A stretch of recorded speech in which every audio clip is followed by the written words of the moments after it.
Bismillahirrahmanirrahim. Assalamualaikum warahmatullahi wabarakatuh. Innal hamdalillah nahmaduhu wa nasta'inuhu wa nastaghfiruh wa na'udzu billahi min shururi anfusina wa min sayyiati a'malina. May yahdihillahu fala mudilla lahu wa may yudlil fala hadiya lahu. Ashhadu an la ilaha illallah wahdahu la syarika lahu wa ashhadu anna Muhammadan abduhu wa rasuluhu la nabiyya ba'dah. Amma ba'du. Qala Allah Ta'ala, ya ayyuhalladzina amanu taqullaha haqqa tuqatih wa la tamutunna illa wa antum muslimun. Wa qala ta'ala, ya ayyuhan nasu taqu rabbakumul ladzi khalaqakum min nafsin wahidah wa khalaqa minha zawjaha wa batha minhuma rijalan katsiran wa nisaa'a wattaqullaha alladzi tasaaluna bihi wal arham innallaha kana 'alaikum raqiba. Wa qala ta'ala, ya ayyuhalladzina amanu taqullaha wa qulu qawlan sadida yuslih lakum a'malakum wa yaghfir lakum dhunubakum wa man yuti'illaha wa rasulahu faqad faza fawzan 'azima. Amma ba'd, fa inna khairal hadithi kitabullah wa khairal hadi hadi Muhammadin sallallahu alaihi wasallam wa syarral umuri muhdatsatuha wa kullu muhdatsatin bid'ah wa kullu bid'atin dhalalah wa kullu dhalalatin finnar. Alhamdulillah, pada kesempatan yang insyaallah subhanahu wa ta'ala muliakan dan mudah-mudahan diberkati oleh Allah subhanahu wa ta'ala dan dimudahkan kita di dalam menuntut ilmu, yang mana menuntut ilmu adalah sebuah kewajiban bagi setiap muslim ataupun muslimah. Sebagaimana sabda Rasulullah sallallahu alaihi wasallam, talabul ilmi fariidatun ala kulli muslim. Menuntut ilmu adalah wajib bagi setiap muslim ataupun muslimah. Juga kabar gembira bagi para penuntut ilmu, yaitu akan mendapatkan pahala dan akan dimasukkan ke dalam surganya Allah subhanahu wa ta'ala.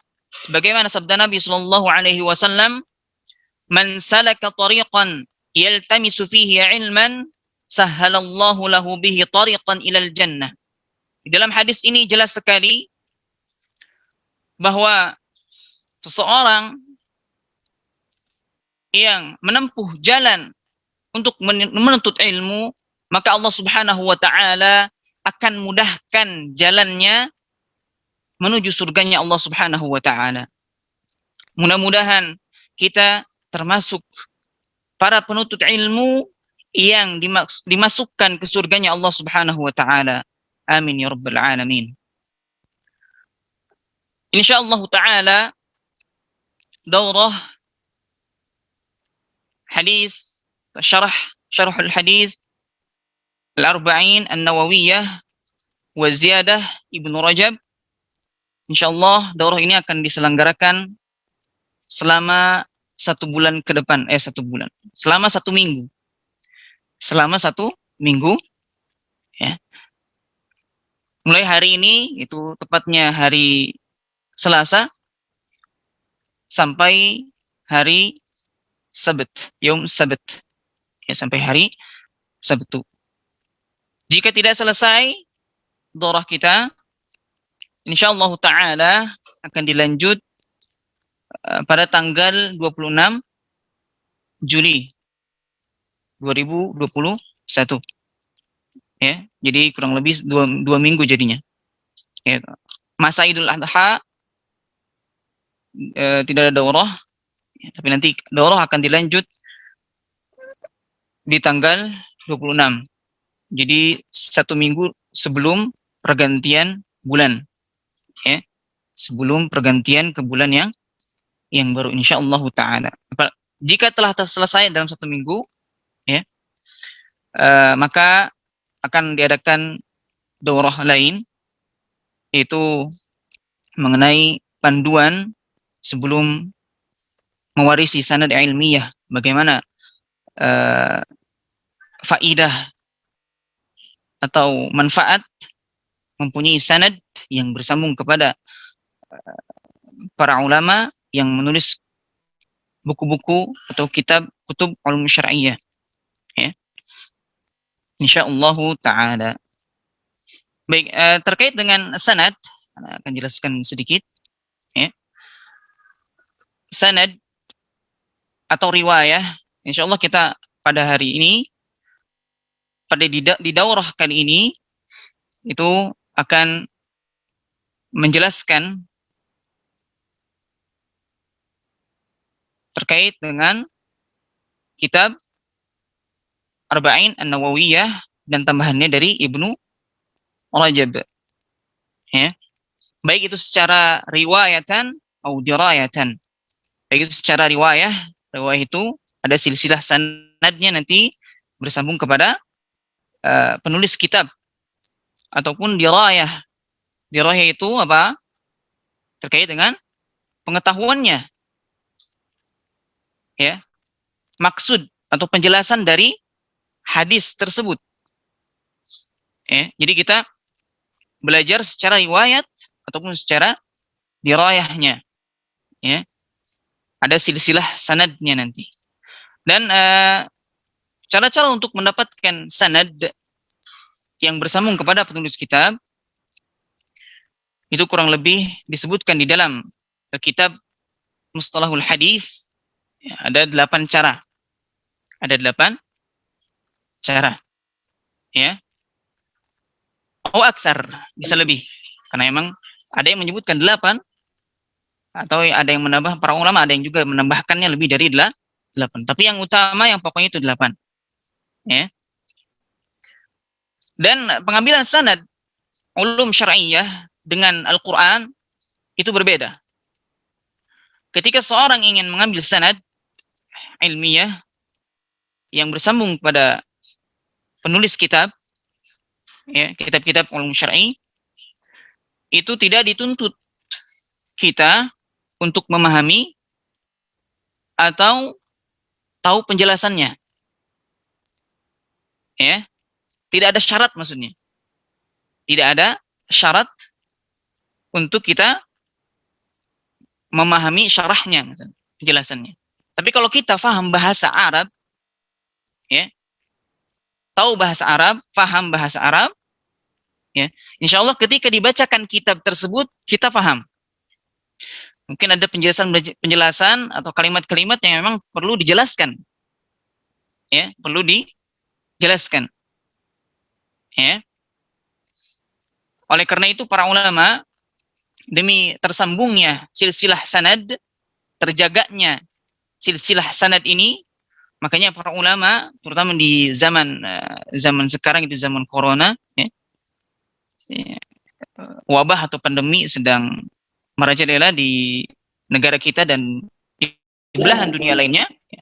Mudah-mudahan wabah ini juga segera Allah Subhanahu wa taala angkat dan kita bisa beraktivitas seperti biasa sedia kala kembali, ya, bisa tenang juga ketika menuntut ilmu. Itu para ulama mengadakan majelis sama', pengambilan sanad. Ada yang secara riwayah saja, riwayah, ya, maksudnya jelas gurunya, silsilahnya, ya, A dapat dari B, B dapat dari siapa, terus sampai kepada siapa yang terakhir mendapatkannya, ya. Ataupun secara baik riwayah ataupun dirayahnya. Dirayah itu pengetahuan, ya, pengetahuan tentang atau penjelasan tentang ilmunya tentang kitab tersebut, gitu, ya. Kemudian terkait dengan riwayah juga itu sebuah ilmu juga, ya. Ketika seorang sudah mendapatkan sanad riwayah, harus tahu ilmunya, bagaimana cara mendapatkan sanad tersebut dan bagaimana dia cara mewariskan sanad tersebut. Ada yang namanya nanti apa? At-tahammul wal ada. At-tahammul wal ada. Bagaimana cara dia apa? Menerima hadis dan bagaimana cara dia mendapatkan hadis tersebut atau mendapatkan kitab tersebut, ya, ilmunya atau secara dirah dan riwayahnya atau dirahnya, atau bagaimana dia meriwayatkannya kembali, ya, itu namanya at-tahammul wal ada. Ya, jadi syaratnya ketika kita mengambil sanad itu tahammul wal adanya harus benar. Tahammul wal adanya harus benar, harus sahih. Ya. Di antara yang paling masyhur ketika pengambilan sanad itu bisa secara qiraah, bisa secara qiraah ataupun secara qiraah itu bisa syekh atau mujiz, seorang mujiznya yang membacakan kepada tulab, ya, atau punya seorang guru atau syekh atau ustadz itu punya murid dan murid nanti membacakan, ya, murid yang membacakan, ya, atau dengan qiraah bacaan sendiri, ya, disimak langsung oleh sang gurunya yang mempunyai sanad yang bersambung kepada kitab yang sedang ingin diambil sanadnya, ya. Dan memang setiap syekh atau setiap guru itu berbeda-beda persyaratannya. Ada yang mengharuskan harus hafal dulu kitab tersebut, ya. Kamu kalau sudah hafal kitab ini, misalnya, kemudian menyetorkannya, disimak kepada saya, maka akan saya berikan sanad yang bersambung kepada kitab tersebut. Ada juga yang mensyaratkannya harus apa? Dihafalkan, kemudian dipelajari isinya. Artinya secara diroyahnya, ya, secara diroyahnya baru diberikan sanad. Adapun tidak, ada juga yang tidak memberikan syarat-syarat seperti tadi, ya. Tidak juga lewat pemahamannya, juga tidak lewat hifadznya juga, ya. Ini dibolehkan. Berbeda dengan Al-Quran. Kalau Al-Quran itu tidak bisa langsung secara ijazah, ya. Kalau ulum syar'i bisa, walaupun antum nggak pernah mendengar hadis arba'in dari seorang yang memberikan sanad, langsung antum diberikan ijazah khassah atau ijazah ammah, otomatis antum sanadnya akan bersambung kepada penulis kitab tersebut. Tapi Al-Quran tidak bisa. Al-Quran mensyaratkan harus apa? Dibaca dari awal sampai akhir. Baik itu dengan hifz atau qiraah. Ya, hifz maksudnya qiraah bil ghaib atau qiraah bin nazar. Atau nazaran minal mushaf. Ya. Jadi untuk Al-Quran tidak bisa. Al-Quran, ketika kita ingin mendapatkan sanad Al-Quran yang bersambung kepada Rasulullah SAW, maka harus membaca dari awal sampai akhir. Jadi khatmah kamilah. Baik itu dengan hifz ataupun dengan qiraah bin nazar, dengan membaca melihat mushaf. Nah, ini masing-masing para ulama para qurra berbeda. Ada yang mensyaratkan harus hafal Quran dulu 30 juz. Ada juga yang tidak mensyaratkan hafal Al-Quran 30 juz. Ya. Ini masing-masing seorang yang ingin, para ulama yang ingin memberikan sanad itu berbeda-beda. Nah, kurang lebihnya seperti ini, ya. Pengetahuan sedikit lah mengenai sanad. Insyaallah nanti rincinya ada pembahasan khusus mengenai ini. Ada pembahasan khusus, ya, apa faidah-faidahnya memiliki sanad yang bersambung kepada penulis atau yang bersambung kepada Rasulullah Sallallahu Alaihi Wasallam. Baik, masuk kepada pembahasan kitab Al-Arba'in An-Nawawiyah, Syarhul Arba'in An-Nawawiyah wa Ziyadatu Ibnu Rajab. Sebelum kita masuk ke pembahasan al-hadis, nah, Ana ingin interaktif juga sama tulab, ya. Di sini ada tulab yang online, ya, di depan Ana ada tulab ikhwan. Dan juga ada yang online juga yang hadir secara online, ya. Dimohon sebelumnya harus mengingatkan, ya, jangan lupa untuk mencatat, ya, mencatat. Tidak ada slide, sengaja tidak sediakan slide supaya antum semuanya apa? mencatat. Mencatat. Jadi ilmu apa yang telah dijelaskan, apa yang antum tangkap, dituangkan di dalam tulisan.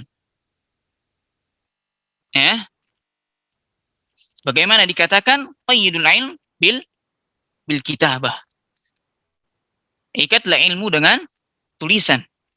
Dengan adanya tulisan, dengan adanya kitabah tersebut, ya, antum bisa memurojaahnya. Ketika lupa, dibuka lagi kembali bukunya.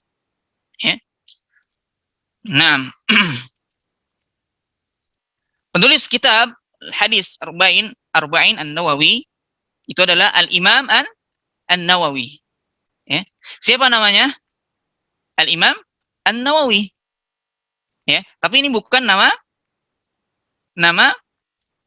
asli. Melainkan nama An-Nawawi ini yang disandarkan, dinisbatkan kepada kota kelahirannya. Apa? Di mana lahirnya? Hah? Di Nawa. Sebagaimana Al-Imam Al-Bukhari. Al-Bukhari ini lahirnya di mana? Bukhara.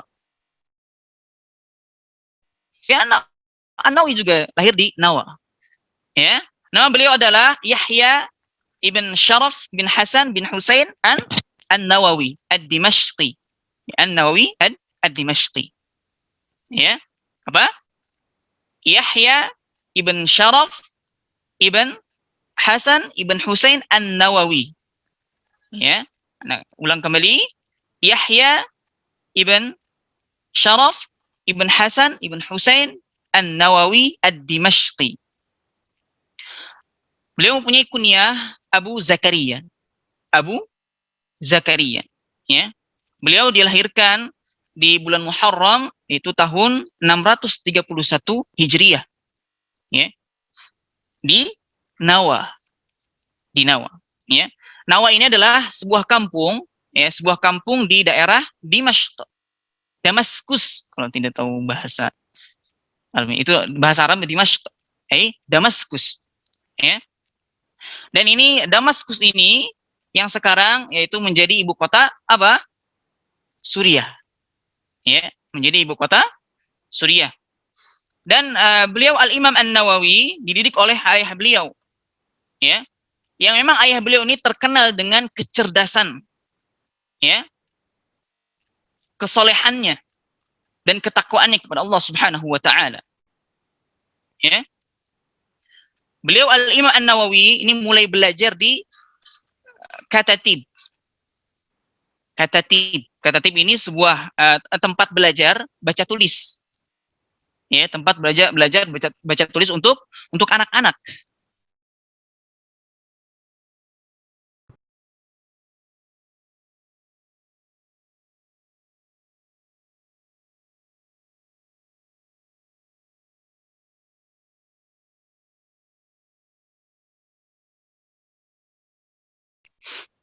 Kemudian ketika Al-Imam An-Nawawi berumur 10 tahun, ya, ada Syekh Yasin bin Yusuf Az-Zarkashi, ya, melihatnya itu dipaksa bermain.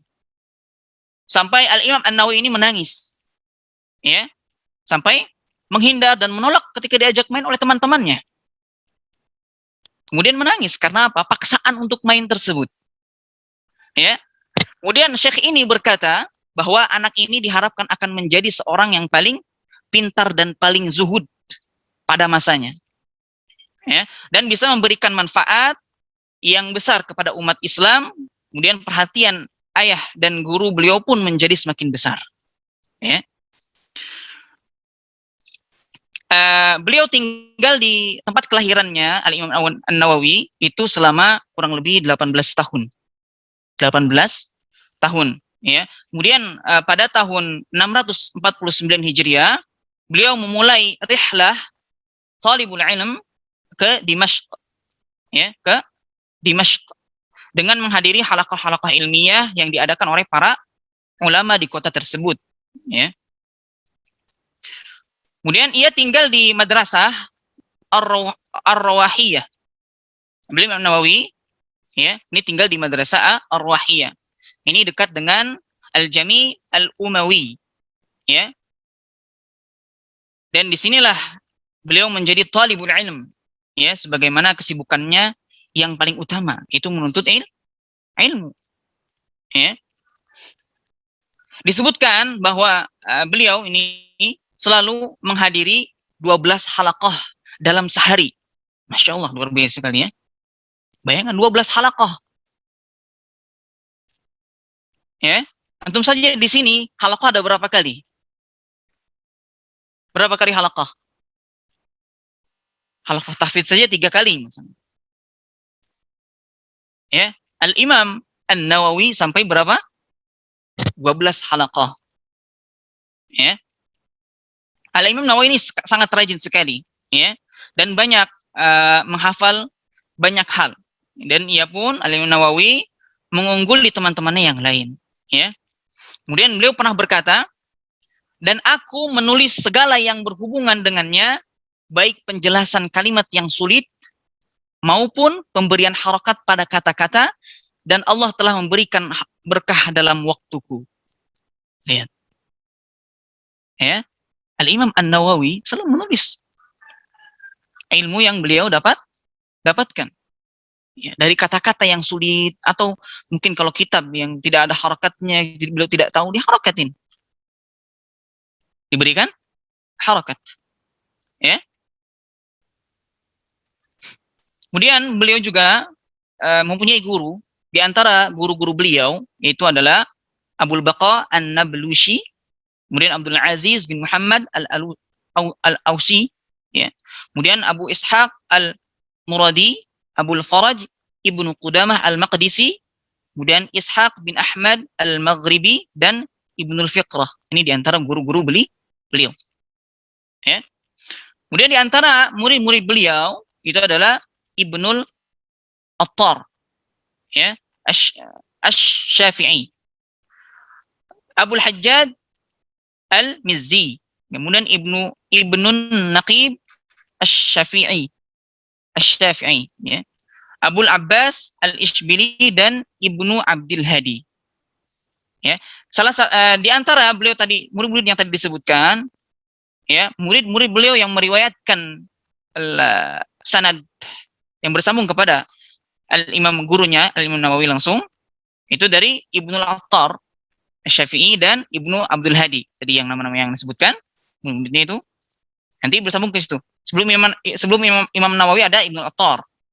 Ada juga di riwayat yang lain itu apa? Ibnu Abdul Hadi. Ya. Ibnu Al-Attar itu masyhurnya, ya. Itu masyhurnya. Nah, masyhurnya. Kemudian pada tahun 651 Hijriah, ya,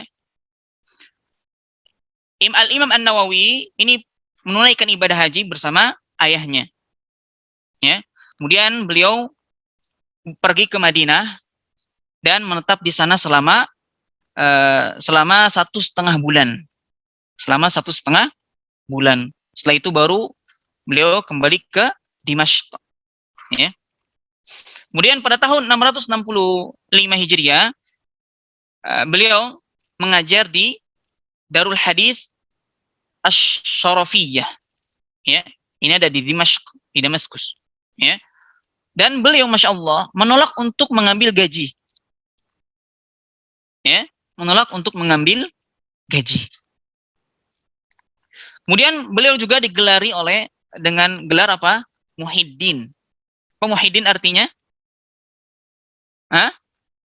Yang menghidupkan agama. Ya. Akan tetapi beliau membenci gelar ini. Beliau membenci gelar ini. Ya. Ini karena kenapa? Karena ketawaduannya beliau. Karena ketawaduannya beliau. Ya.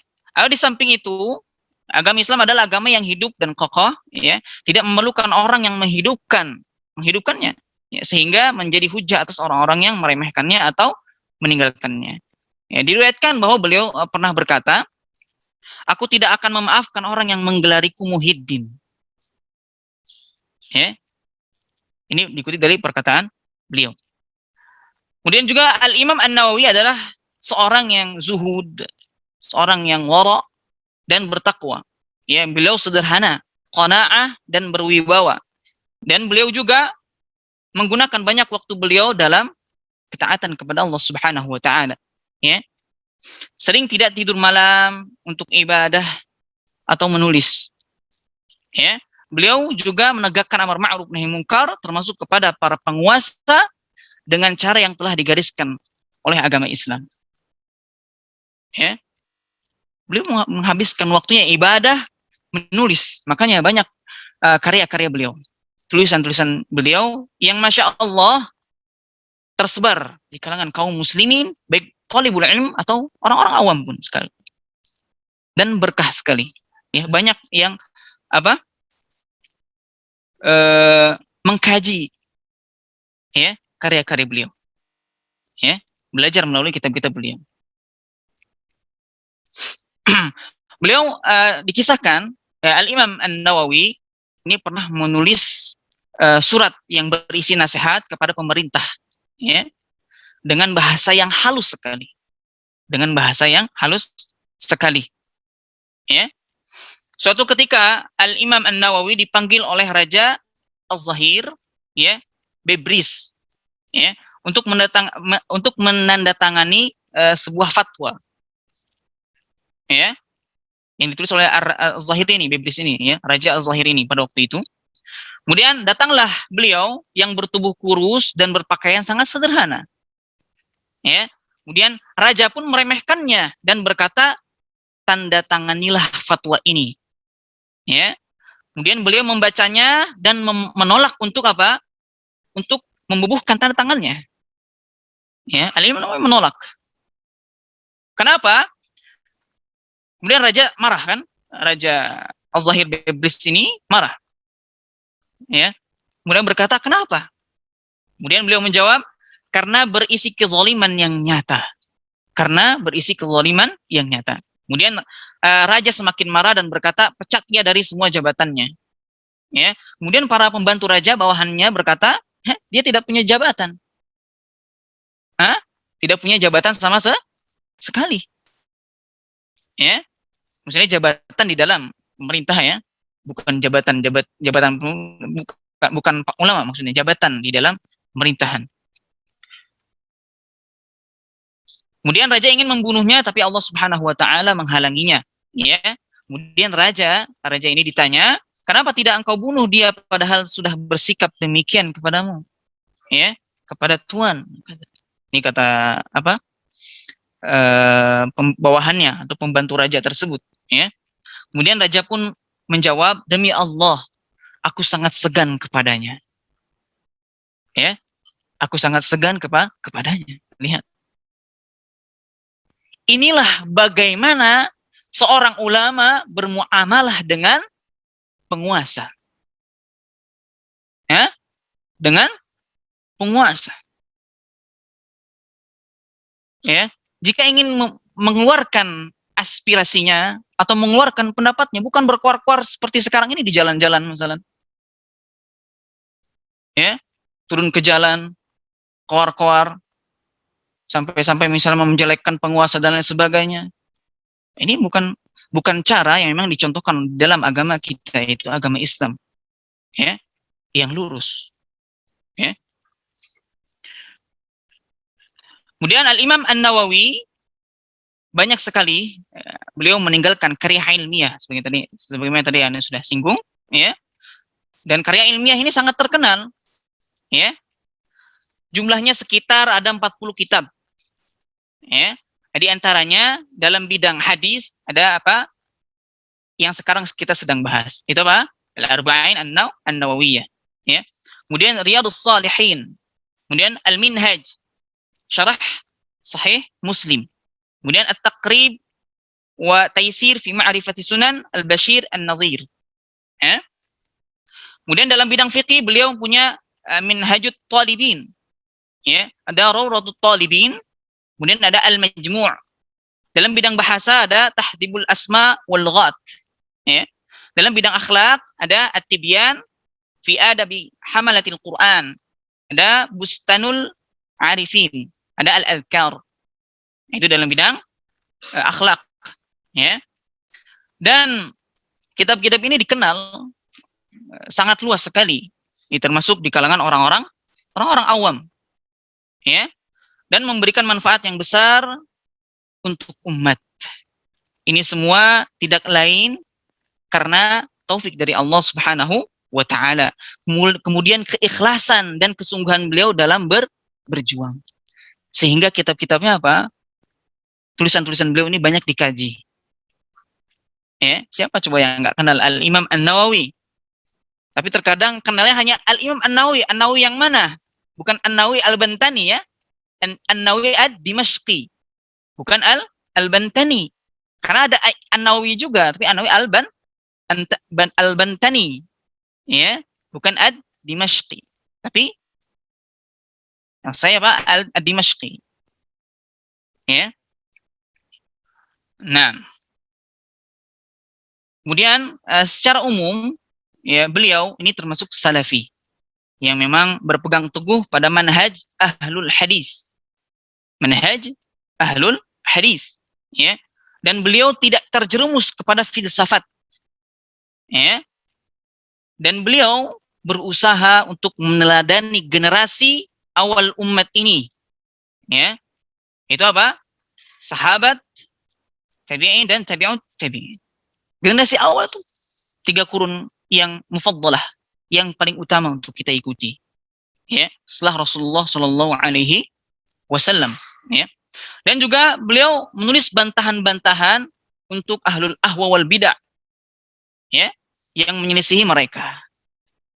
Jelas manhaj beliau di atas manhaj ahlus sunnah wal jamaah, ya. Namun perlu diingatkan, al-ulama itu tidak maksum, ya, tidak lepas dari kesalahan, tidak terlepas dari kesalahan. Nah, dan jatuh dalam kesalahan yang banyak terjadi kepada para ulama di zaman beliau, ya, yaitu kesalahan dalam masalah sifat-sifat Allah Subhanahu wa taala. Ini ingat di zaman beliau, ya, di zaman beliau itu terjatuh kepada dalam permasalahan tentang sifat-sifat Allah Subhanahu wa taala. Beliau kadang mentakwil, atau mentakwil itu apa? Menyelewengkan makna dari makna yang sesungguhnya, ya. Dan kadang-kadang juga mentafwid dalam masalah asma was sifat, ya. Maksudnya tafwid ini mengatakan bahwasannya yang tahu maknanya hanyalah Allah Subhanahu wa taala. Ini tafwid namanya. Maksudnya yang mengetahui makna ini adalah Allah Subhanahu wa taala. Yang benar adalah para ulama sudah mengetahuinya, sebagaimana misalnya ketika kita mengatakan Allah punya tangan. Jelas nggak di situ maknanya punya tangan? Jelas. Lakinna laisa kamitslihi syai'. Tangan Allah tidak serupa dengan tangan makhluk. Seperti kita dikatakan di dalam hadis apa? Allah turun di sepertiga malam. Berarti kalau Allah turun punya apa? Kaki. Tapi laisa kamitslihi syai'. Allah mendengar, berarti Allah mendengar punya telinga. Allah melihat, tapi semuanya itu sesuai dengan keagungan Allah Subhanahu wa taala. Laisa kamitslihi syai'. Itu yang perlu kita pahami. Inilah akidah Ahlussunnah wal Jamaah. Jadi kalau misalnya kita thalibul ilm, ya, memperhatikan kitab-kitab beliau, ini akan mendapatkan bahwa beliau bukanlah muhaqqiq, pentahqiq, ya, dalam bab ini. Maksudnya khusus dalam bab sifat-sifat Allah Subhanahu wa taala, ya. Tidak seperti di dalam cabang ilmu yang lainnya. Dalam bab ini beliau banyak mendasarkan pendapat beliau pada nukilan-nukilan dari para ulama tanpa mengomentarinya. Paham ya? Nah, lanjut. Adapun memvonis Al-Imam An-Nawawi ini sebagai Asy'ari, ya, itu tidak benar. Itu tidak benar. Karena beliau banyak menyelisihi mereka, orang-orang Asy'ari, dalam masalah-masalah akidah yang lain seperti ziyadatul iman, al-khalqu, al-af'al ibad, ya. Itu banyak menyelisihi. Jadi yang orang yang memvonis Al-Imam Asy'ari itu Al-Imam Nawawi ini sama pendapatnya dengan Al-Imam Abu Hasan Al-Asy'ari itu keliru. Bahkan beliau menyelisih banyak pendapat, ya, pendapat yang bertolak maksudnya, ya, dalam masalah akidah itu bertolak belakang, beda sekali, ya. Kemudian juga karya-karya beliau tetap dianjurkan untuk dibaca. Karena karya-karya beliau Al-Imam An-Nawawi dianjurkan untuk kita baca dan dipelajari dan dengan berhati-hati terhadap kesalahan-kesalahan yang ada, ya. Jadi tidak boleh bersikap seperti kaum Hadaddiyun yang membakar kitab-kitab karya beliau karena adanya beberapa kesalahan di dalamnya. Ini tidak boleh. Al-Imam Nawawi ini seorang ulama yang masya Allah luar biasa sekali, ya, yang luar biasa. Ya, al-ulama ini sedikit kesalahannya, ilmunya sangat banyak sekali. Ya, beda dengan orang-orang yang tidak berilmu, orang jahil, banyak kesalahannya, sedikit ilmunya. Ya, ada komit tetap, ya, untuk riset ilmiah dan fatwa kerajaan Saudi ditanya tentang akidah beliau. Ya, jadi fatwa lajnah ini, ya, riset ilmiah dan fatwa kerajaan Saudi pernah ditanya tentang akidah beliau Al-Imam An-Nawawi dan menjawab lahu ghalat fi sifat. Apa? Beliau memiliki beberapa kesalahan dalam bab sifat-sifat Allah Subhanahu wa taala. Sebagaimana tadi yang telah disebutkan, beliau terkadang mentakwil dan terkadang mentafwid. Gitu. Ya, kesalahannya sedikit sekali. Ya. Nah, kemudian kapan meninggalnya Al-Imam An-Nawawi? Yaitu di tahun 676 Hijriah. Ya, rahimahullahu taala. Itu meninggal pada 24 Rajab 676 Hijriah. Ya. 676 Hijriah. Itu meninggalnya Al-Imam An-Nawawi. Tadi lahirnya kapan? 631 Hijriah. Meninggal 676 Hijriah. Ya, kira-kira hidup berapa tahun? 45. Betul? Dia hidup berarti 45 tahun. Ya. Masih gagah berarti. Beliau masih gagah. 45 tahun itu masih gagah. Syabab. Sudah matang, ya. Nah, kita lanjut kepada penjelasan al-hadis. Hadis yang pertama itu hadis tentang innamal a'malu binniyat, ya. Hadis tentang niat. Untuk yang online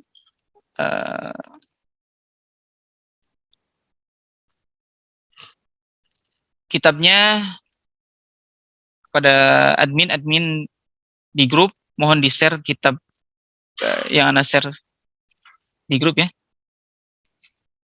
Kitab matanya.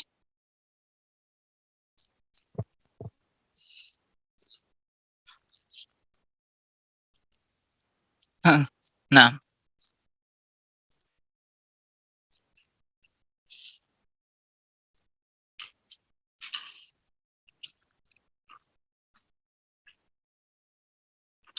itu matan yang sudah di-share belum, Ustaz?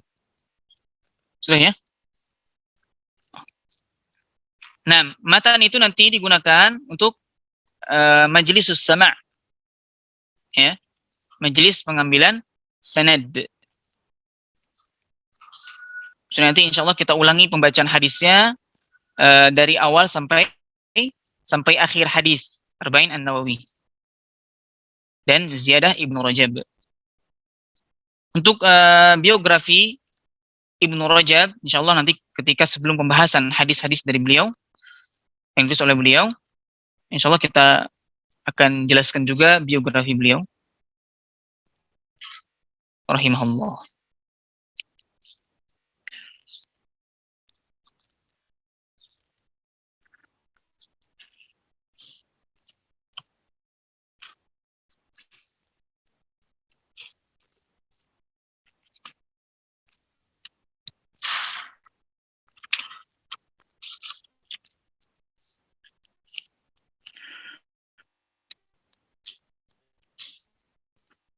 Nah, sudah dibuka ya. Yang online dibuka kitabnya itu, dibuka hadis yang pertama supaya ketika dibacakan bisa menyimaknya juga lewat kitabnya. Ya, tidak hanya mendengarkan tapi bisa menyimaknya langsung. Sudah ya? Sudah dibuka semua insyaallah ya.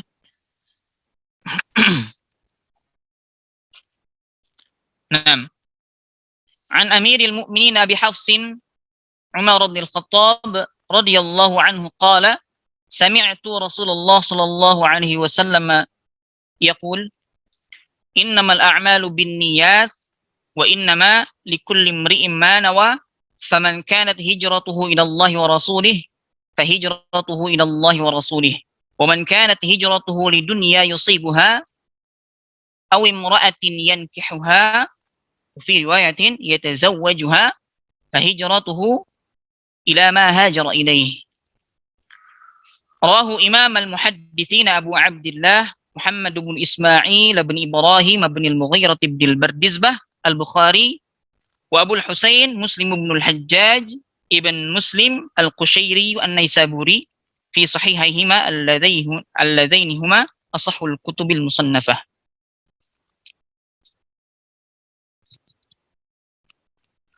Taib dari Amirul Mukminin Abu Hafs. Ya. Abu Hafs ini adalah kunyah dari Umar bin Khattab radhiyallahu anhu. Ya, karena punya anak yang namanya Hafsah. Hafsah menikah dengan siapa? Hah? Hafsah menikah dengan siapa? Nabi Muhammad kan? Abu Hafs. Ya. Ia berkata bahwa mendengar Rasulullah Shallallahu Alaihi Wasallam bersabda, Innamal a'malu binniyat. Sesungguhnya setiap amal tergantung pada niatnya. Wa innama likulli imri'in ma nawa. Dan setiap orang akan mendapatkan apa yang ia niatkan. Faman kanat hijratuhu ila Allah wa rasulih.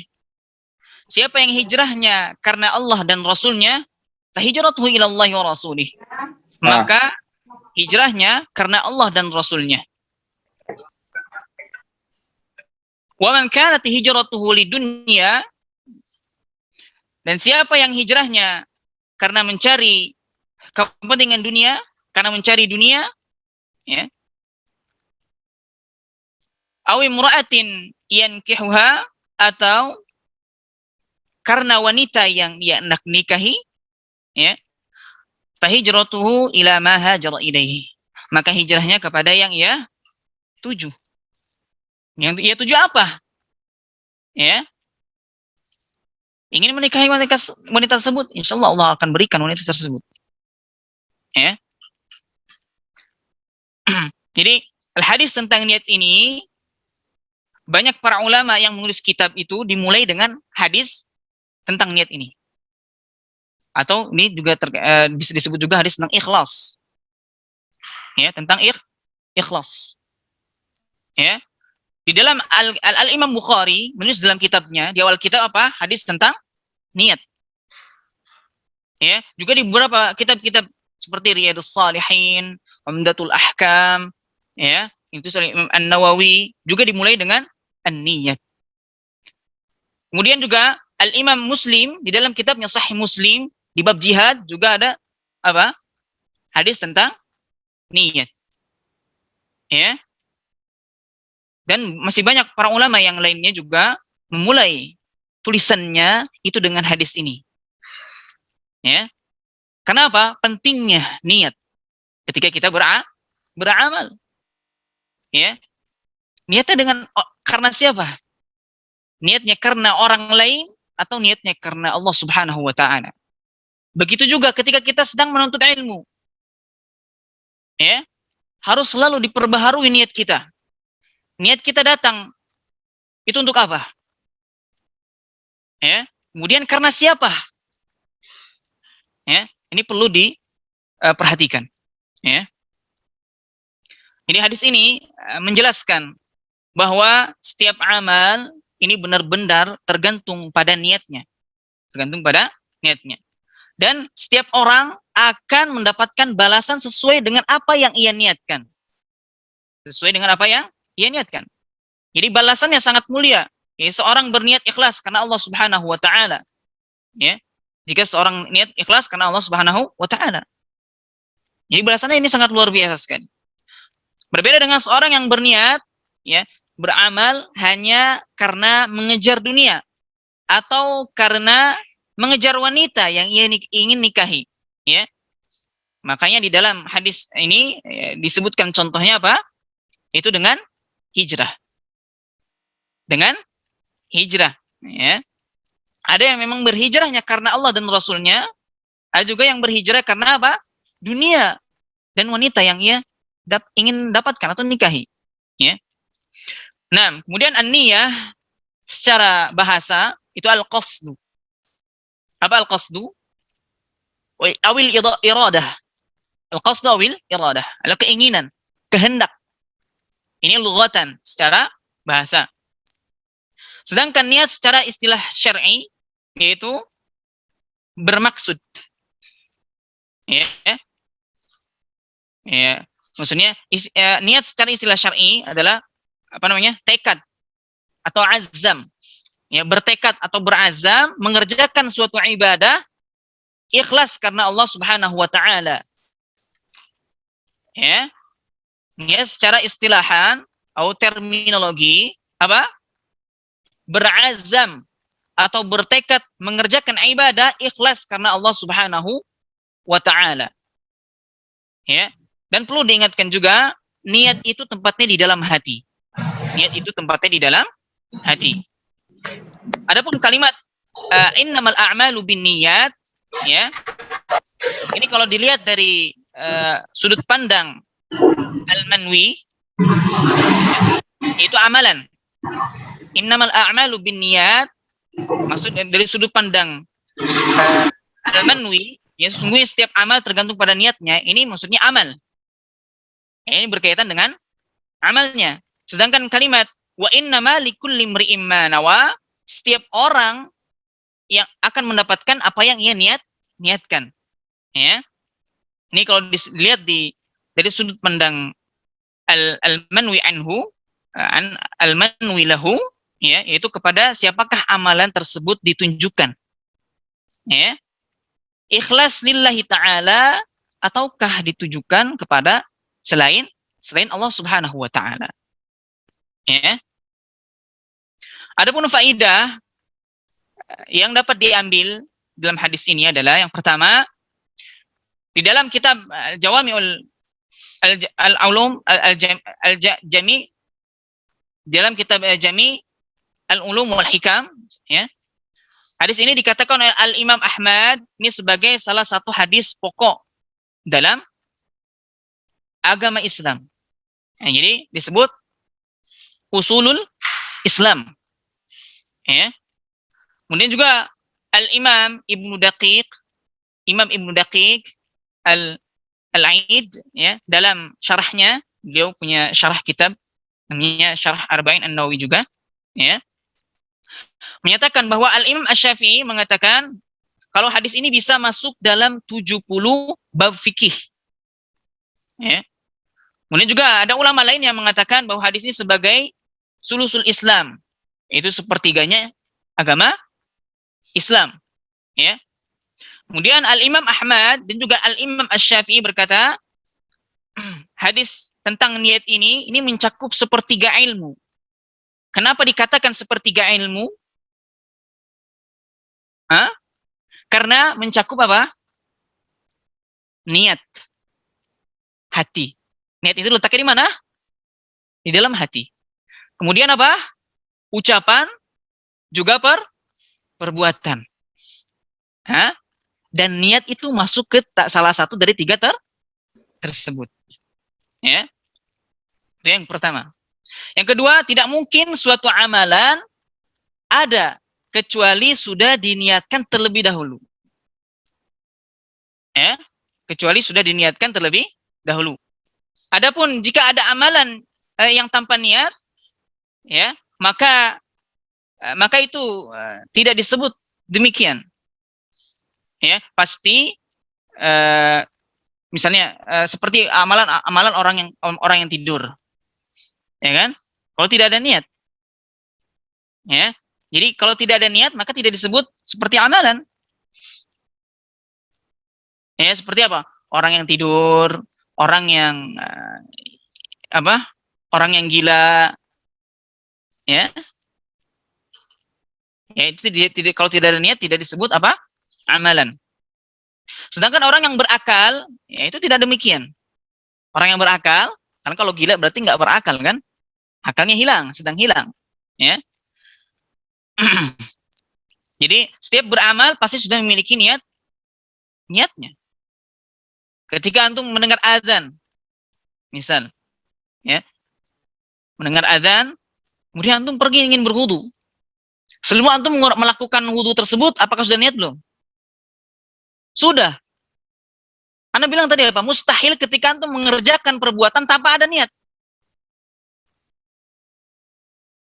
Tanpa ada niat. Tadi apa? Antum harus pahami dulu tuh pengertian apa namanya? Niat secara bahasa dan istilah. Apa tadi secara istilahnya? Tekad atau azam. Tekad yang kuat untuk melakukan ibadah kepada Allah Subhanahu wa taala, ikhlas karena Allah Subhanahu wa taala. Tekad yang kuat itu. Antum tergerak hatinya kan ketika Allahu Akbar, Allahu Akbar. Oh, sudah masuk salat zuhur nih.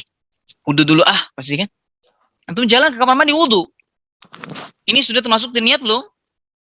Sudah masuk niat. Karena niat itu terletaknya di mana? Di dalam hati. Ya, oleh karena itu para ulama mengatakan seandainya Allah Subhanahu wa taala membebani suatu amalan tanpa niat, maka itu sama halnya membebani sesuatu yang tidak dimampui.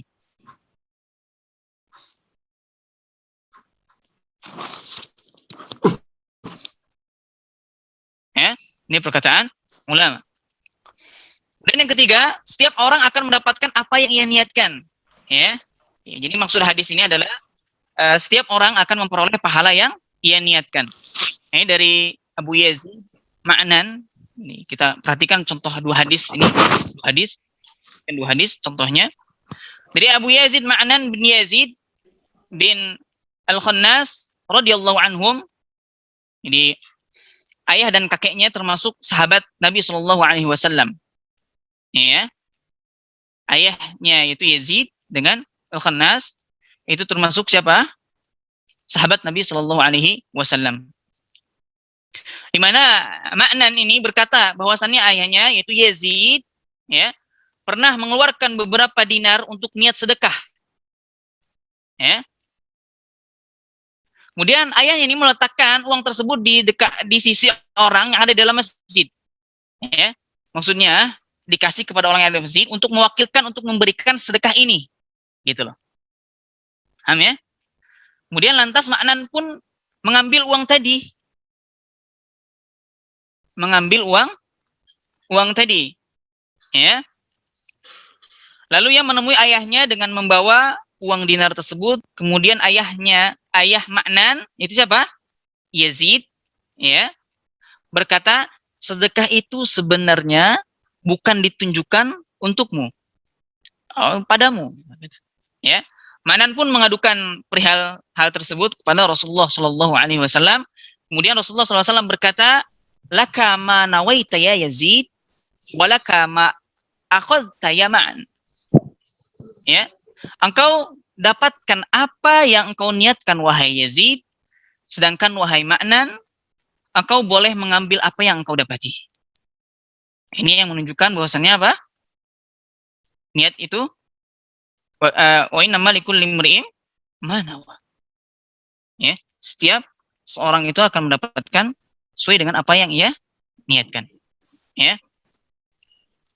Ini hadis ini menunjukkan bahwa setiap orang yang diganjar sesuai yang dia niatkan, walaupun realitanya yang terjadi ternyata menyelisihi yang ia maksud. Tadi kan menyelisihi kan?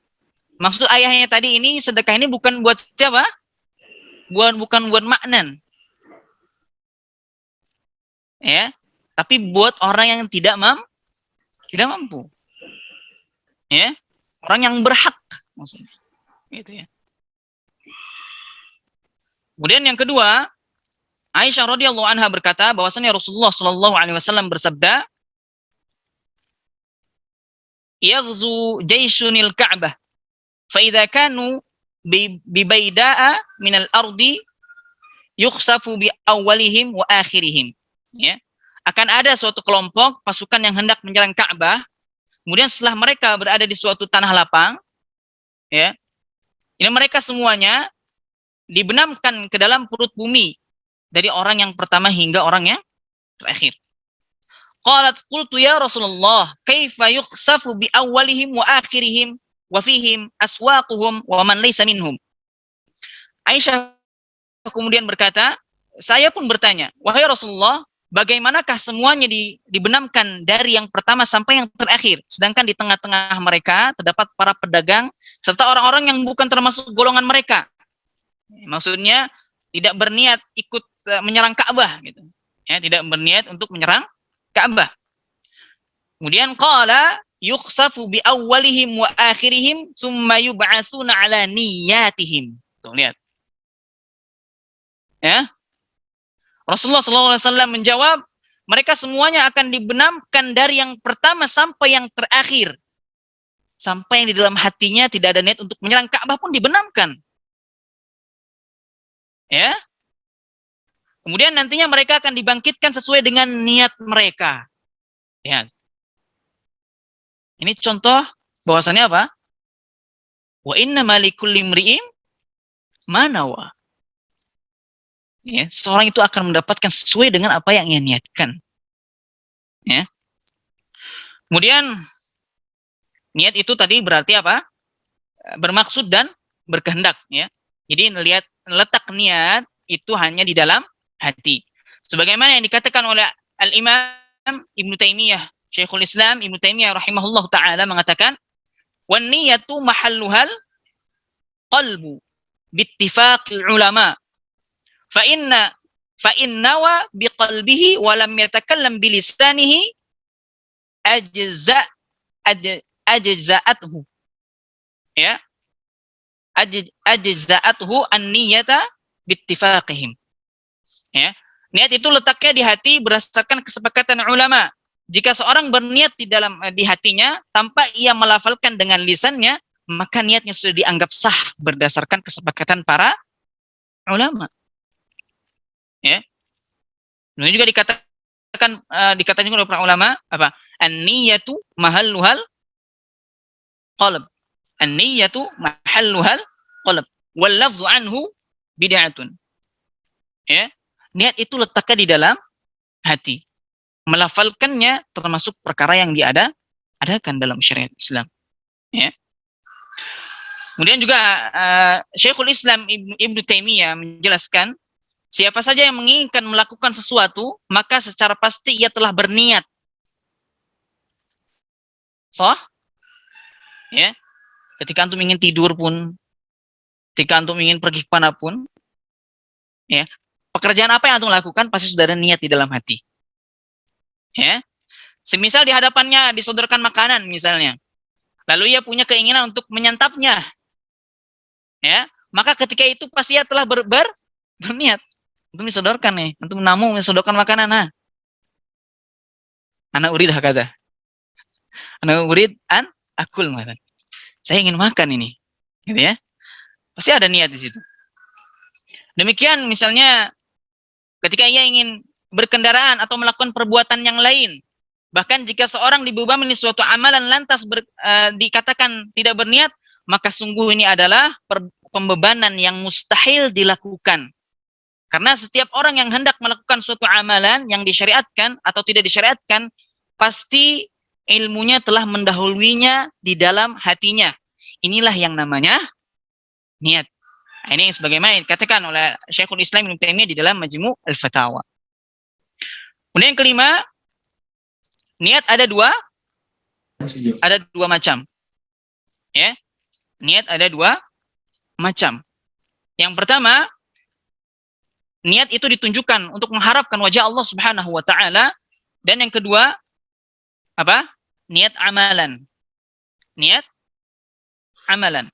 Nah, niat jenis pertama ini adalah niat yang ditunjukkan mengharapkan wajah Allah Subhanahu wa taala dan kehidupan akhirat. Ya, inilah yang dimaksud dengan niat yang ikhlas. Niatnya ikhlas lillahi taala. Ya. Sedangkan niat amalan itu ada dua fungsi. Ada dua fungsi. Yang pertama ini adalah membedakan antara adat, kebiasaan, dan manakah yang ibadah. Jadi membedakan fungsinya niat itu apa? Membedakan adat, kebiasaan, dan ibadah. Ya. Misalnya puasa. Misalnya apa? Puasa. Puasa kan berarti meninggalkan makan, minum, ya, dan pembatal-pembatal puasa yang lainnya. Ya. Namun terkadang seorang meninggalkan makan dan minum karena apa? Kebiasaan. Atau ketika orang mandi. Ya. Mandi itu apa? Ketika orang mandi biasanya apa? Untuk apa? Menyegarkan badan. Panas nih, gerah, gitu kan? Mandi supaya seger lagi badannya, kata. Ya. Nah, ini kebiasaan. Tapi beda lagi ketika orang meniat mandi junub, misalnya. Berarti niatnya apa? Mandinya ibadah. Ya. Sedangkan fungsi yang kedua, ini adalah membedakan ibadah satu dengan ibadah yang lainnya. Ya. Ingat, membedakan satu ibadah dengan ibadah yang lainnya. Ya. Seperti misalnya ada yang ibadah hukumnya fardu ain, juga ada yang ibadahnya fardu kifayah, ya. Ada yang memang termasuk sunnah rawatib, ya. Ada niatnya salat witir, ada yang niatnya sekedar salat sunnah saja atau salat sunnah mutlak, misalnya, ya. Semuanya ini dibedakan dengan niat. Jadi ketika antum niat ikhlas lillahi taala, kemudian amalnya apa nih? Jangan sampai ketika antum niat salat zuhur niat salat asar. Salat asar niat salat zuhur. Jadi untuk membedakan ibadah satu dengan ibadah yang lainnya. Ya, itu fungsi niat. Kemudian yang keenam, yang berkaitan dengan hijrah. Ya. Di dalam hadis ini dicontohkan dengan apa? Hijrah. Ya. Hijrah lughatan itu berasal dari kata apa? Hajar. Al-hijr. Atau bermakna taraka. At-tark. Ya. Yang artinya apa? Meninggalkan. Sedangkan secara istilah ini adalah berpindah dari negeri kafir ke negeri Islam. Ya. Jadi hukumnya itu wajib hijrah. Hijrah itu hukumnya asalnya wajib bagi orang muslim ketika ia tidak mampu menampakkan syariat Islam atau syiar agama Islam di negeri kafir. Di negeri kafir. Maka dalam kondisi seperti ini, maka dia wajib berhijrah. Karena tidak bisa menampakkan syiarnya di negeri kafir. Ya. Atau juga hijrah tersebut juga bisa bisa mempunyai makna secara istilah itu berpindah dari kemaksiatan kepada ketaatan kepada Allah Subhanahu wa taala. Kemudian yang ketujuh, dalam beramal ini membutuhkan niat ikhlas. Ya. Karena di dalam hadis disebutkan amalan hijrah yang ikhlas dan amalan hijrah yang tujuannya untuk mengejar dunia ini berbeda. Yang satu terpuji, yang kedua tercela. Ya. Oleh karena itu ada sababun nuzul, sebab turunnya sebabul urud, sebab turunnya hadis, yaitu diceritakan oleh Ibnu Mas'ud, ya, menceritakan bahwa ada seorang yang ingin melamar wanita. Namanya siapa? Ummu Qais. Ya. Ummu Qais. Ya. Wanita ini enggan untuk menikahi pria tersebut di kalangan sahabat.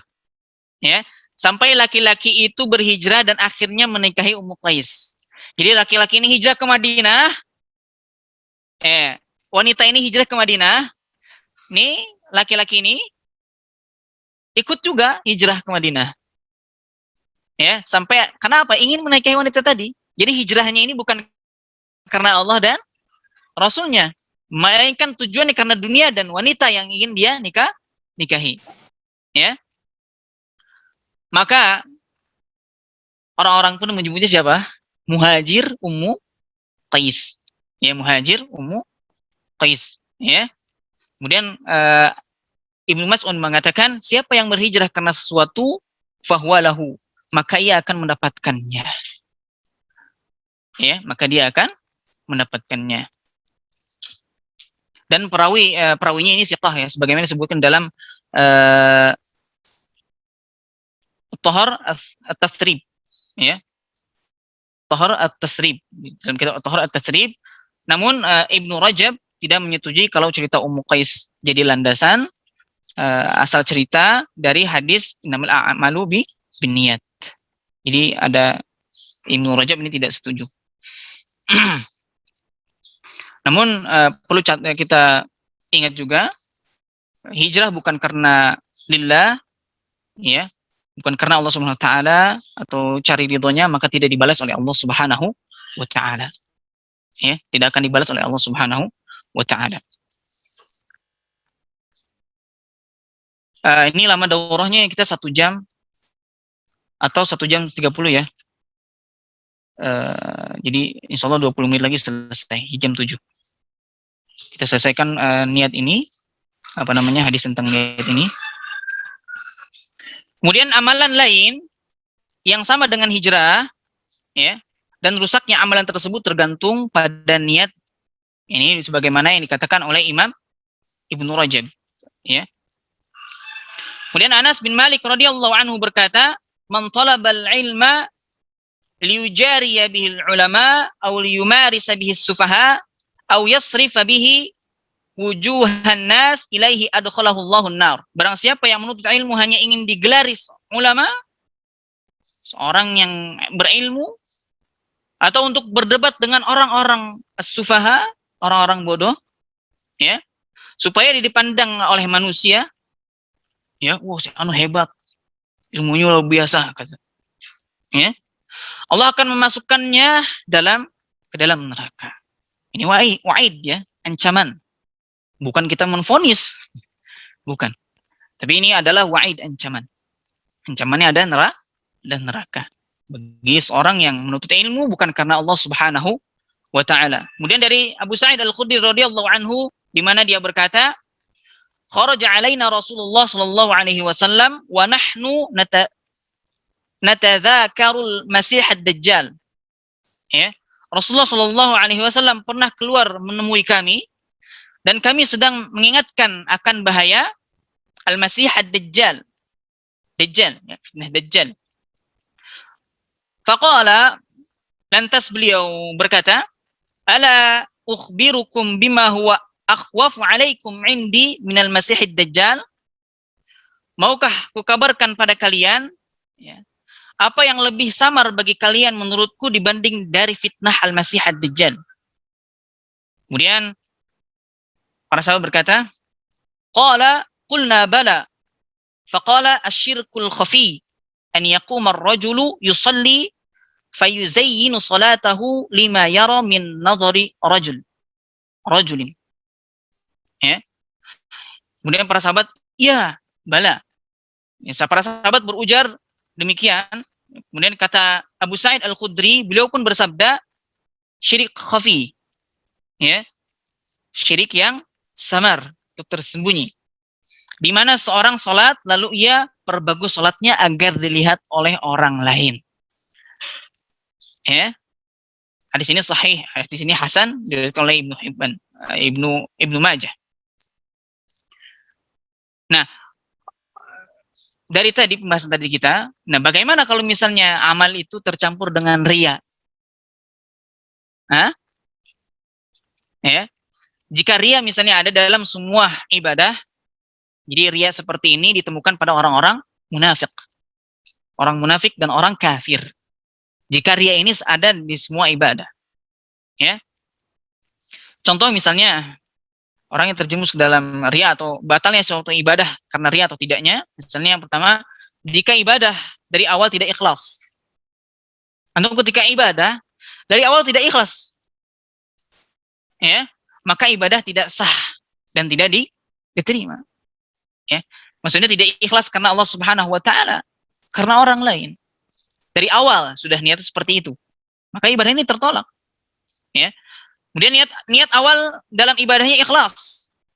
Namun di pertengahan, ya, ia ditunjukkan ibadahnya pada makhluk. Awalnya ikhlas niatnya. Tapi ketika di pertengahan ternyata apa? Ketika sedang sholat ada orang nih, kata. Ya, kemudian ditunjukkan niatnya berubah, ditunjukkan kepada siapa? Orang tersebut, kepada makhluk yang ada di situ.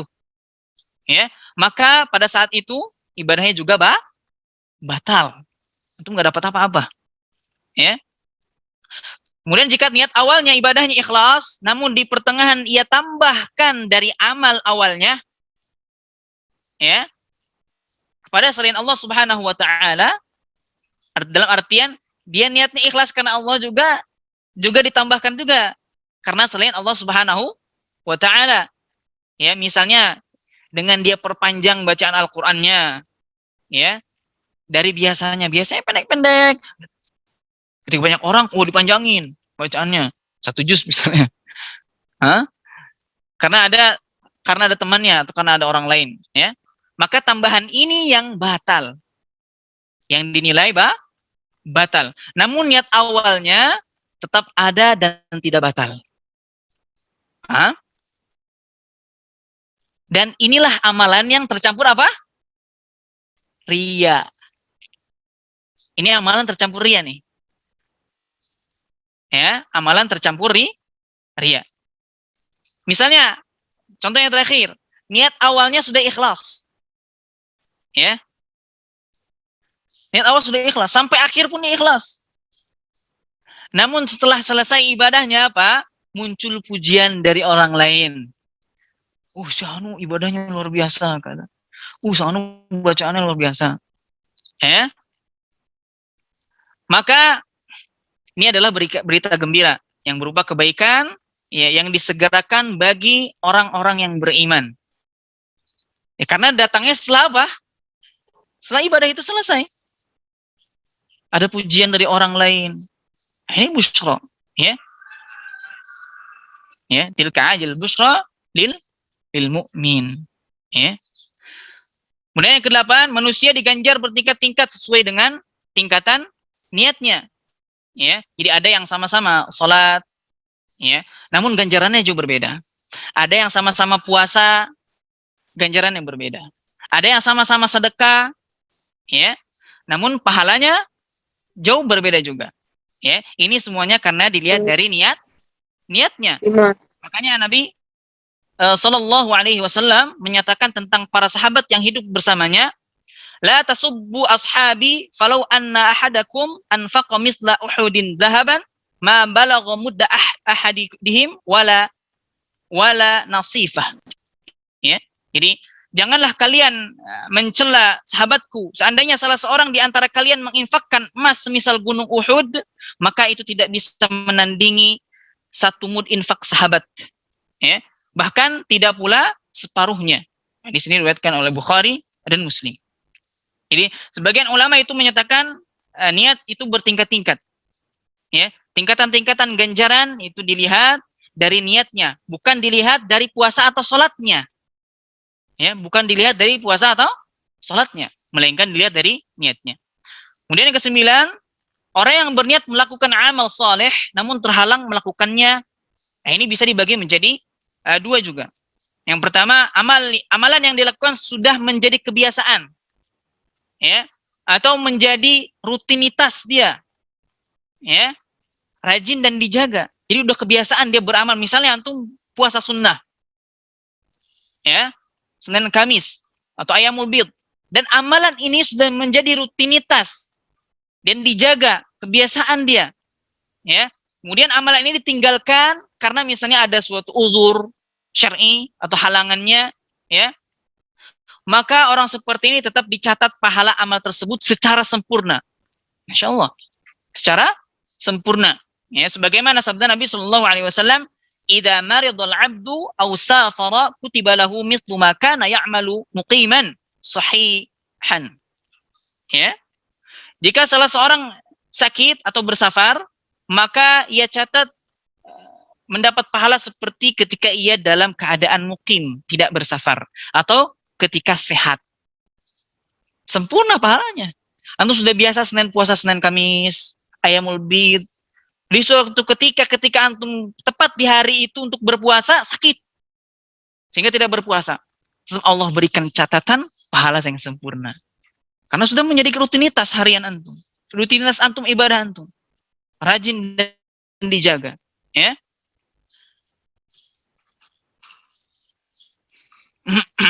Kemudian yang kedua, kita persingkat. Jika amalan tersebut bukan menjadi kebiasaan, tadi menjadi kebiasaan rutinitas, ya. Sekarang amalannya bukan menjadi kebiasaan, ya. Maka jika sudah berniat mengamalkannya namun terhalang, akan diperoleh pahala niatnya saja. Puasa Senin Kamis bukan kebiasaan antum, lagi mau aja misalnya, ya. Ternyata ketika antum sudah niat ingin puasa besok, ada halangan, sakit misalnya. Ya, maka dicatat pahala niatnya. Artinya pahalanya tidak sempurna. Ya, pahalanya tidak sempurna. Ini sebagaimana sabda Nabi Shallallahu Alaihi Wasallam, fahuwa biniyatihi faajruhuma sawaun. Ia sesuai niatnya dan akan sama pahala dalam pahala niatnya. Ya. Di sini diriwayatkan oleh At-Tirmidzi.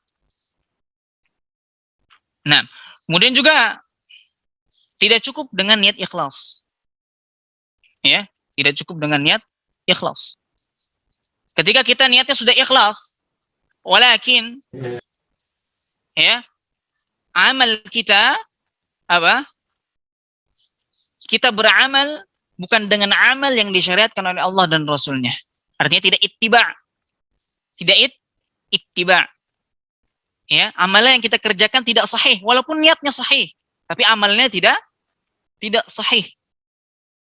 Ya, maka ini akan tertolak juga. Ya, jadi kedua-duanya harus sahih, harus benar.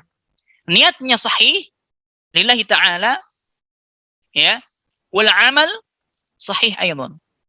Dan amalnya juga harus sahih, sesuai dengan apa yang disyariatkan. Ya. Sebagaimana Fudail bin Iyad rahimahullah mengatakan, innal amala idza kana khalisan wa lam yakun shawaban lam yuqbal. Ya.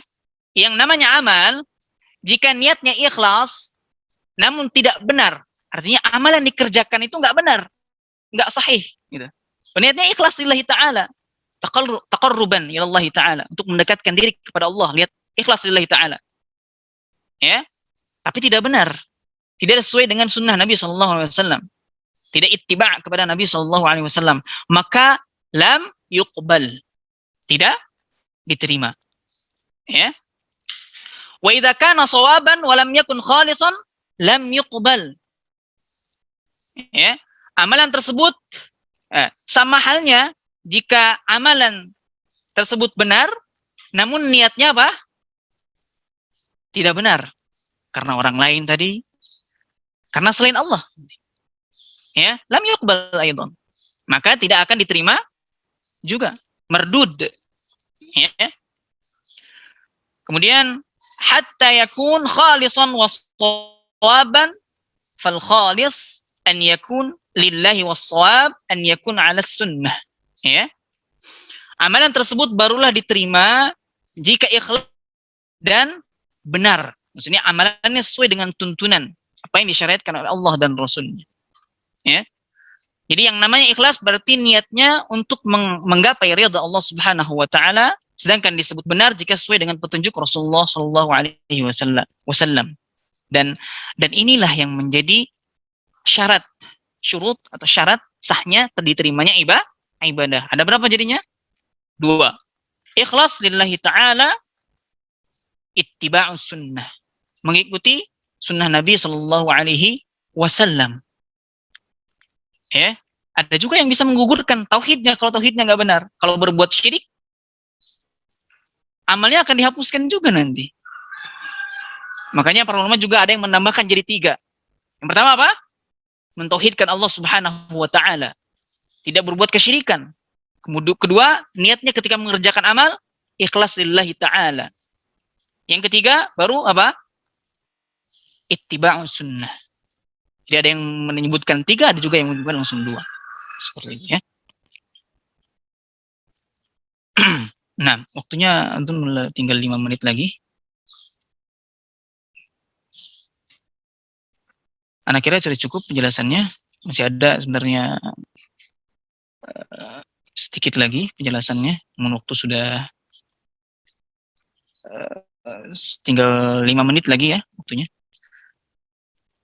Kita cukup saja untuk hadis tentang niat ini penjelasannya. Insya Allah sudah mewakili penjelasannya. Mudah-mudahan apa yang telah dijelaskan bisa difahami dan bisa diamalkan ya dengan terkait dengan hadis tentang niat ini. Ya. Jadi sekali lagi pengingat untuk kita semuanya, ketika kita beramal, entah itu menuntut ilmu atau mengerjakan amal soleh yang lainnya, hendaklah niat kita diikhlaskan karena Allah Subhanahu wa taala. Dan mudah-mudahan kita diberikan kemudahan untuk menuntut ilmu sekaligus untuk pengamalannya. Jadi bukan hanya sekedar menuntut ilmu saja. Setelah itu kita tinggalkan. Tapi ketika ilmu yang kita dapatkan itu dituntut untuk kita amalkan sesuai dengan tuntunan dari Allah Subhanahu wa taala dan Rasulnya. Ya. Sebagaimana yang kita telah ditinggalkan 2 perkara ya, yang memang dengan 2 perkara tersebut kita diperintahkan untuk berpegang teguh. Sehingga ketika kita berpegang teguh dengan 2 perkara ini, ya, itu Al-Quran dan Sunnah Nabi Sallallahu Alaihi Wasallam, ya, maka insya Allah kita tidak akan tersesat. Ya. Namun ketika kita memahami Al-Quran atau Sunnah Nabi Sallallahu Alaihi Wasallam, hendaklah kita memahaminya sesuai dengan pemahaman para salafus saleh, ya, sesuai dengan pemahaman para sahabat radhiyallahu anhum ajma'in. Ya, bukan berdasarkan pemahaman sendiri. Tentunya dipandu oleh para ulama. Para ulama kita tidak bisa menyimpulkan sendiri. Kita ambil perkataan-perkataan ulama, para ulama yang sesuai dengan pemahaman para sahabat. Ya, generasi tiga generasi al-mufaddalah. Ya. Sahabat, tabi'in dan tabi'ut tabi'in. Ya. Nah, insyaallah besok kita masuk ke hadis yang kedua. Insyaallah penjelasannya akan diringkaskan kembali, ya, lebih ringkas kembali sehingga satu pertemuan bisa menjelaskan beberapa hadis, ya, beberapa hadis, nggak terlalu melebar. Kenapa ini hadis tentang niat dijelaskan agak lama? Ini untuk sebagai pengingat kita sebagai thalibul ilm, ya, agar selalu mengikhlaskan niat kita dan tajdidun niyah perlu, ya, memperbaharui niat kita ketika kita menuntut ilmu. Itu ya. Makanya pembahasannya agak sedikit lama. Insyaallah untuk besok pertemuan selanjutnya ba'da subuh seperti biasa pukul 5.30 kita mulai langsung akan melanjutkan pembahasan hadis selanjutnya. Insyaallah setiap pertemuan pembahasannya akan kita ringkas lagi, ya. Sebenarnya hadis kedua ini panjang kalau dibahas, karena hadisnya juga panjang. Kalau dibahas satu poin itu akan lama, ya. Nanti dibahasnya sedikit saja, tidak terlalu melebar pembahasannya sehingga dapat inti dari hadis tersebut, ya, pemahaman inti dari hadis tersebut. Insyaallah taala. Wallahu a'lam. Jazakumullahu khairan. Jika ada kata-kata yang salah dari lisan saya, maka itu datang dari saya sendiri dan dari syaitan. Jika ada perkataan yang benar, semata-mata dari Allah Subhanahu wa taala. Wallahu a'lam. Subhanakallahumma wa bihamdika asyhadu an la ilaha illa anta astaghfiruka wa atubu ilaik. Assalamualaikum warahmatullahi wabarakatuh. Waalaikumsalam warahmatullahi wabarakatuh.